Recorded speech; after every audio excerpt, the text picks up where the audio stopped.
Hello, I'm John McKinney, International Trucks Vice President of North American Sales. And I'd like to thank you on behalf of the entire International family for your purchase.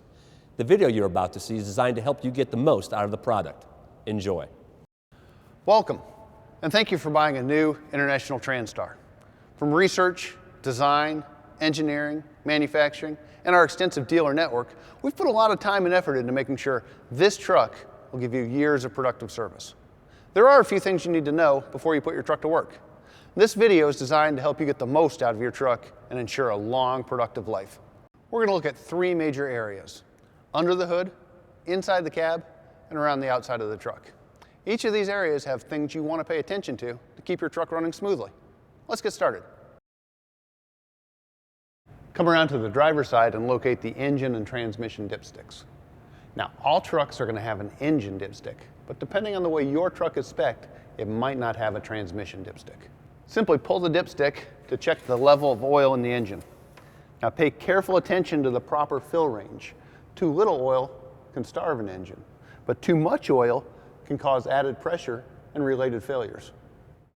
The windshield washer, coolant, and power steering fluids are in translucent reservoirs, so they can be checked visually in just moments.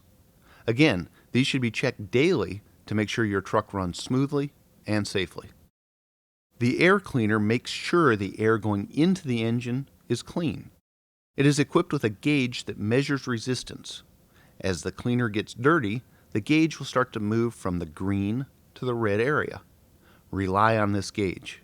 Do not open the air filter assembly unnecessarily, as this could introduce contaminants into the engine and cause premature wear or failure. Only open the assembly when the gauge tells you to and you are ready to replace the filter. Always make sure to look at the fan blades for any sign of damage. The fan turns very fast, and if there are any cracks or signs of other damage, it's important to have the blade replaced before it comes apart and does further damage to the engine area. Most trucks will be equipped with an AC or fresh air filter. If you notice the AC not blowing cold, or the air coming through the vents not blowing as strong as you're used to, it's probably because the filter is full. Simply replace the filter, and things should be back to factory condition. Knowing this will save the time and expense of taking the truck to a shop and paying someone to diagnose the problem. Finally, make sure you look at the engine as a whole. Look for leaks or hoses that are loose or cracked. Once again, it's better to catch a problem early and have it fixed than incur towing or road calls, not to mention the added cost of progressive damage to the engine. Remember, clean, fresh fluids filled to the proper level are critical.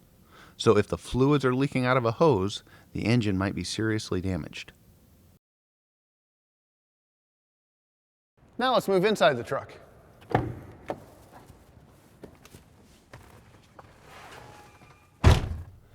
Up to 25 optional switches can be located in the center and lower right side of the center dash panel. Location of these switches will vary depending on the options installed. Blank cover plates will be used in spaces that do not have switches installed at those locations. Most of the switches on International trucks are self-explanatory. They should be clearly labeled and backlit to make operating the truck easy. The most used switches are located in the steering wheel for easy, safe access by the driver. All International trucks come standard with cruise control. To operate, simply turn the cruise on, then accelerate to the desired speed and press the set button. While parked, it is sometimes necessary to ramp up the engine RPM for PTO use. This can be done with the cruise control buttons. Again, turn the cruise on, then ramp up the engine with the resume accelerate button.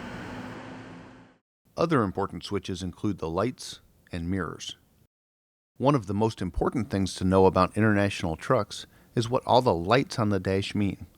Some indicate problems with the truck or engine, while others simply let you know the truck is performing some routine action. It's important to know the difference to save you the time and cost of taking the truck to the shop when it was not necessary. The engine warning light means that some condition within the engine, such as a pressure or temperature, has reached a warning level. If the condition stays the same or gets worse, the engine may eventually derate or even shut down to prevent damage. The engine shutdown light and warning tone is serious. Stop the truck immediately. Something in the engine has gone past the warning level and is now critical. Some engines may automatically shut down. If your engine doesn't, turn it off as soon as you can safely do so to help avoid further damage. Then contact your service provider.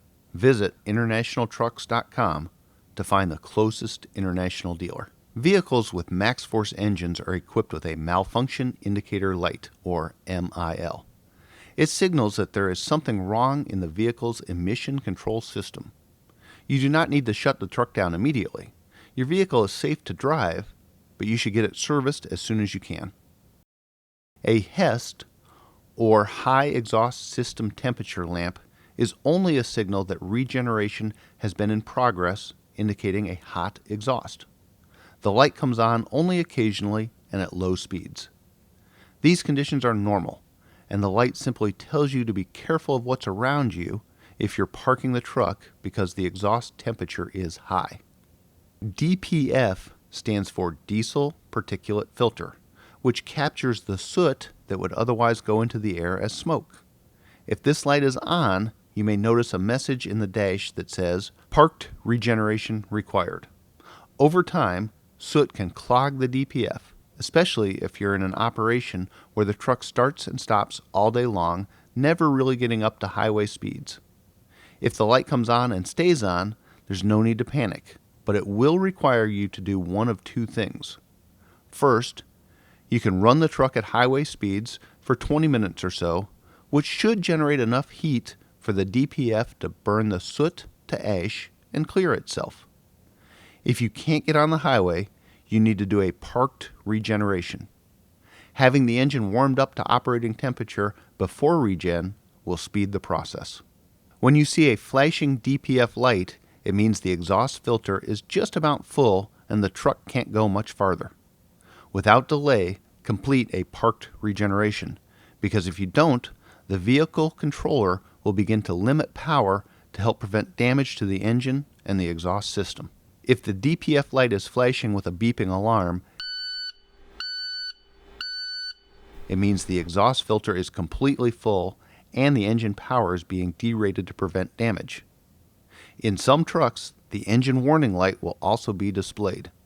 Immediately do a parked regeneration. To start a parked regeneration, find a place away from flammable materials, structures, or vapors where you can park for a minimum of 20 minutes. Set the parking brake, but leave the engine running. For automatic transmissions, put the vehicle in park. For manual transmissions, leave it in neutral. Now, push the Parked Regeneration button on the right side of the dash. Also, if your truck has a regeneration inhibit switch, make sure it is not lit up or on. After you've pushed the Parked Regeneration button, you should see a message in the dash that says Parked Regeneration active, and the engine RPM will increase. That's normal. As the exhaust gets hotter, and it will get quite hot, so be careful, it will burn the soot in the DPF and clean it out. Try not to interrupt the parked regeneration process. Wait until it completes. The DPF light will then go out, the message center will clear, and you can resume your normal driving. If the light does not go off, you will need to contact your closest international dealership to determine the problem. The service interval feature provides a visual reminder to the operator that the oil change interval has expired and that routine maintenance should be performed. This feature measures the distance, time, or fuel used from the last maintenance performed on the vehicle and calculates when the next maintenance is due. Your service department should reset this light after each preventative maintenance is completed. If this feature is not turned on for your truck, you will need to monitor the distance, time, and fuel used and perform services at the proper time. Use the automated pre-trip walk-around feature to check your exterior lights. To initiate, turn the ignition key to aux or accessory. Then hold down the work light for 5 seconds. The light indicators on the dash will begin to flash. With this Diamond Logic feature, you can check all the lights, except the backup lights, on both the cab and the trailer. Remember, a burned out bulb can cost you up to 6 points on your CSA score and affect your company's federal safety record. Ultra-low sulfur diesel fuel is required for all on-highway diesel engines using advanced aftertreatment systems. For complete details on fuel requirements, see the Engine Operation and Maintenance Manual supplied with the vehicle. To determine acceptable biodiesel and biodiesel blends, refer to the Engine Operator and Maintenance Manual for the applicable engine. MaxForce engines should not use biodiesel blends higher than 20%. If your truck has an SCR-equipped engine, you will need to monitor the level of diesel exhaust fluid, DEF, in the additional tank. Make sure to use API-approved DEF. DEF is a reducing agent used in the aftertreatment exhaust to reduce the NOx produced by the engine. DEF is a liquid solution comprised of 33% urea and 67% purified water. The system will inject the DEF into the exhaust stream and use approximately 2 to 3% DEF by volume as diesel fuel. So a truck that uses 15,000 gallons of diesel fuel per year would use approximately 375 gallons of DEF. Moisture taken in with the air through the compressor inlet valves collect in the reservoirs and necessitates draining each reservoir periodically. This is done by opening the drain cocks located at the end of all tanks.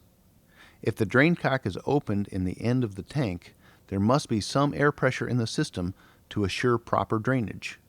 Be sure to close the drain cocks after all moisture has been expelled. On the vehicle so equipped, the reservoir automatic drain valves ejects moisture and contaminants from the reservoir in which it is connected. It operates automatically and requires no manual assistance or control lines from other sources. The reservoir should be drained and the valve should be examined periodically to ensure that drain passage is not obstructed. Thank you for taking the time to watch this video. And more importantly, thank you for buying an International truck. We've designed these trucks to give you years of productive service, and following the advice we just gave you in this video should help make sure your truck lasts a long time. If you still have questions about your truck, we have resources to help answer just about anything. Join the International Advantage program to experience member benefits that go well beyond your truck and help you go the extra mile. Sign up or log in today at myinternationaladvantage.com. Again, thank you. We appreciate your business.